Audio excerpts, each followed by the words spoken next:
This is Gerardo Del Real with Resource Stock Digest. Joining me today is the CEO of Hannan Metals, Mr. Michael Hudson. Mike, how are you this morning? I'm doing very well, Gerardo. Always a pleasure.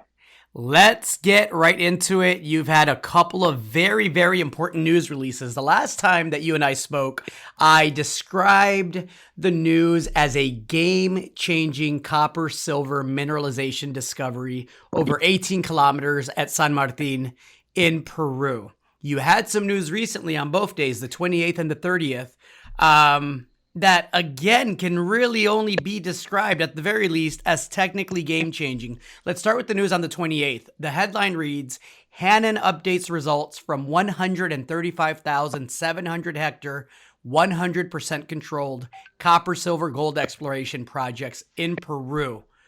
Quite a bit of detail in that news release. I'm going to let you provide the context and then we'll pick it apart. Well, it's all a matter of scale, I think. Here, Gerardo, is the way to simplify it. So our previous discussion was around defining scale from the tens to hundreds of meters at Tabalosos over that 18 kilometers. So we were very encouraged to see this huge system holding together at a closer scale.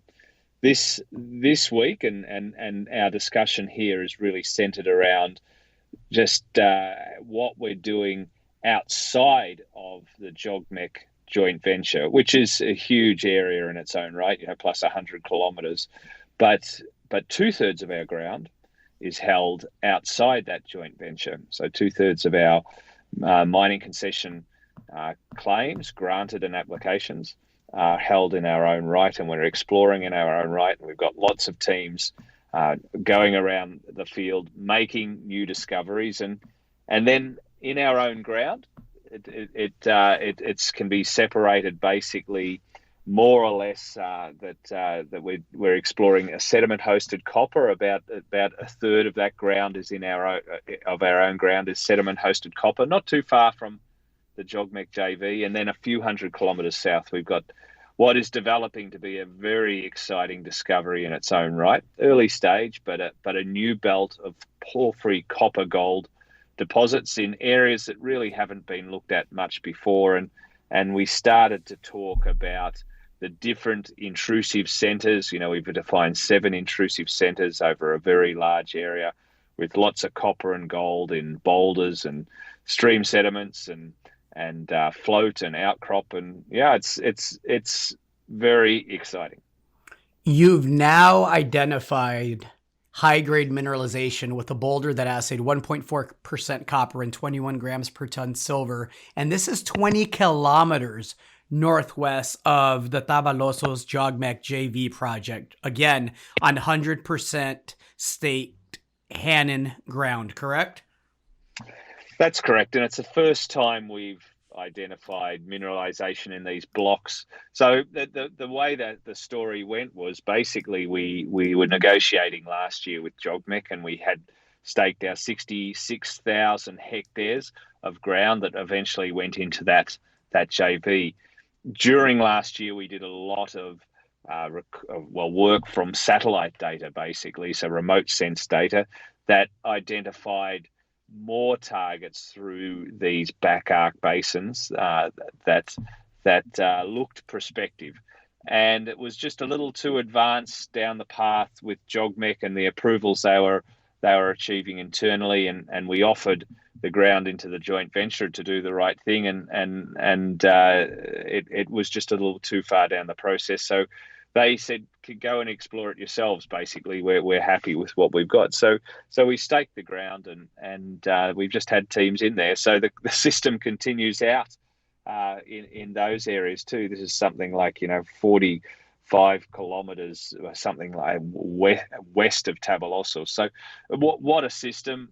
We see it with only one other company who's really staked the ground, and Hannan, where we were the first movers, have control of this vast basin that extends over such large areas. It surprises me at every moment, really. Again, you're looking at a massive area here. Let's get to the news that you had this morning. Hannan commenced a groundbreaking 2,782 line kilometer lidar survey over the San Martin Jogmec JV copper silver project in Peru. Again, quite a mouthful on the headline, but a lot there. Once again, I'll go ahead and defer to you, Mike, and let you provide the context on the release. So it's not an easy area in which we're exploring from a logistical point of view. This is high jungle, the high selva in Peru, and that's one of the reasons it's been untouched, because it's a tougher area. Access has dramatically improved over the last 20 years, and the safety of the area has dramatically improved over the last 20 years. But it's still tough to get up and down steep slopes, lots of rain, fully vegetated. And so where there's very little outcrop, we're seeing sort of less than 1%. And, we've found lots of outcropping mineralization that we've discussed, and the soils have defined the continuity between those outcrops over larger areas. But we really needed another tool to help us define the stratigraphy and the structure. And that's where this new survey has come in, that really has changed only in the last few years. LiDAR's been around for, many years, but the sensor technology now is such that we can collect huge amounts of laser beams that basically shoot out from, a kilometer up in the sky from an aeroplane. There's something like a million per second laser beams are shot out from this sensor, and then most of them hit the forest canopy, but a few of them get down to the ground every square meter. So we're hoping basically for one laser beam per square meter, but that hits the ground and returns to the sensor. But and if you look at the last figure in the diagram, if you really are into this technology, allows us to map the rocks and the faults and the structure and find the continuity of those pancake horizons that we're basically tracing, that have been broadly folded and faulted. And then we can put that in context with what we found at surface and become a lot more predictive.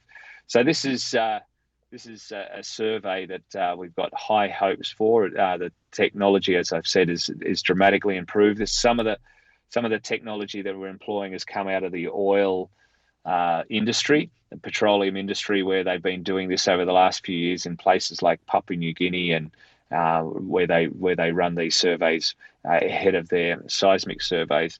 But this is really one of the first times it's ever been applied to geology, as opposed to forest mapping or topographic mapping. But we're really targeting the geology here. When do you anticipate being able to share with the market the results of the survey? The survey will fly the Secanche block first over the next coming weeks. We just have to find our weather window, and I imagine it will be a month or so of processing and interpretation, and so there's probably a couple of months away, I'd say. Well, exciting times. What's the rest of the year look like in the meantime for Hannan in Peru, Mike?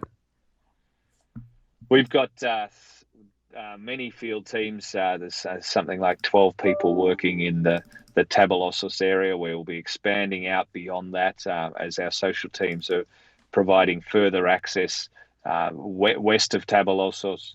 We've got a dedicated team on the porphyry copper area, and another team running all the stream sediments over our own ground. So that's a big mouthful in itself, but lots of field work. We're permitting towards drilling at Tabalossos, and that work's ongoing as we speak. We've just had 20 people doing all the baseline work for our environmental impact assessment there. So lots of discovery, lots of data, lots of new technology, and working to those drill rigs next year in Q1 or late Q1, early Q2, I think is a realistic time frame for the permits to come through for those programs. Exciting times. Thank you for that update. Looking forward to results from the sampling and the survey here in the coming months. Thanks again, Mike. Thanks, Gerardo.